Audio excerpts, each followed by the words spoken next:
Hello friends, welcome back to CG job education. साथियों, जल्दी से हमारे यूट्यूब चैनल को सब्सक्राइब कर लीजिए ताकि आपको आरक्षण से जुड़ी अपडेट हमारे चैनल के माध्यम से मिल सके। देखिए साथियों, क्या छत्तीसगढ़ में 50% आरक्षण यथावत रह पाएगा या क्या 58% आरक्षण पर सुप्रीम कोर्ट भी स्टे दे देगा। साथियों, जैसा कि आप जान रहे हैं, छत्तीसगढ़ में 58% जो आरक्षण है उसको हाई कोर्ट ने स्टे ऑर्डर दे दिया है। इसलिए सुप्रीम कोर्ट की तरफ जो छत्तीसगढ़ की सरकार है रुख किए थे और 1 मई को उसी पर जो है सुनवाई होना है। दूसरी तरफ साथियों, प्रदेश में एसटी का जो आरक्षण है 32% क्यों दिया गया, ठीक है, इन्हीं मुद्दे पर हम चर्चा करने वाले हैं। तो आपको स्क्रीन पर ये जो शो हो रहा है जनगणना के हिसाब से ये जो चीज़ें हैं आपको स्क्रीन पर नज़र आ रहा होगा।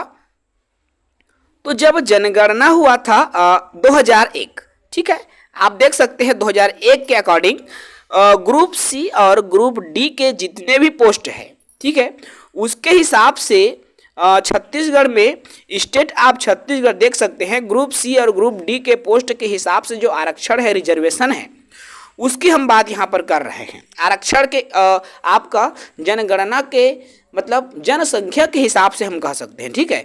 तो बात यहाँ छत्तीसगढ़ की हो रही है।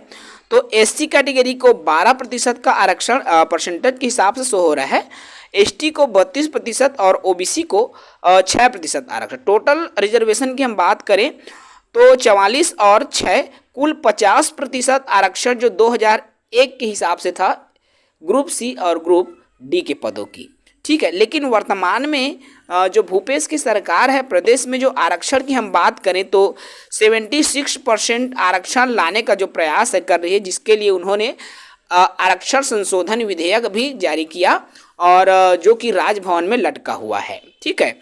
तो जब छत्तीसगढ़ में 58% आरक्षण को असंवैधानिक करार दिया है हाई कोर्ट द्वारा, तो सुप्रीम कोर्ट में ये मामला लंबित है जो कि 1 मई को सुनवाई होना है और सबकी जो निगाहें हैं इसी पर टिकी है। यदि सुप्रीम कोर्ट इस पर फैसला दे देता है, पॉजिटिव रिस्पांस आता है शासन प्रशासन के तरफ, यदि ये फैसला आता है साथियों, तो इसका सीधा और प्रत्यक्ष लाभ जो है छत्तीसगढ़ के युवा बेरोजगारों को होने वाला है। तो ये चीज़ें देखने वाली है कि जब देखिए यहाँ पर एसटी का जो आरक्षण है 32% 2001 के जो पॉपुलेशन है उसके अकॉर्डिंग दिया जा रहा है, ठीक है। लेकिन ये जो जनसंख्या के हिसाब से हो रहा है, जैसे कैटेगरी के हिसाब से जनसंख्या है उसके हिसाब से आरक्षण का रोस्टर तय हुआ है। उसी हिसाब से बात करें हम ओबीसी की, तो ओबीसी की आरक्षण भी अभी इंक्रीज होना चाहिए जैसा कि जनगणना हुआ है उसके हिसाब से, क्योंकि अब ओबीसी का जो कहना चाहिए प्रतिशत है हमारे राज्य में, स्पेशली मैं बात करूं तो ओबीसी का जो प्रतिशत है अभी 40-42 के आसपास है।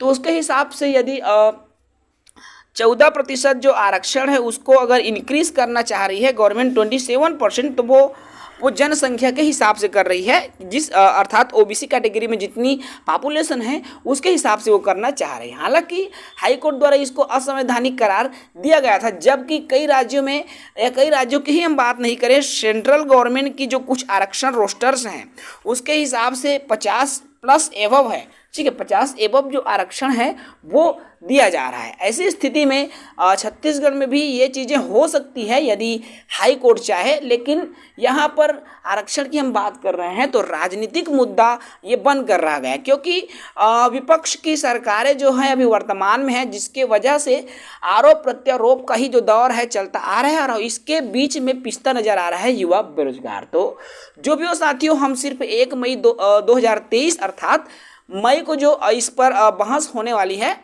उस पर हम निगाहें अपनी रख सकते हैं। उस दिन शायद 1 मई को कुछ न कुछ इस पर सकारात्मक खबर आए। इसी शुभकामना और आशा के साथ जय हिंद, वंदे मातरम।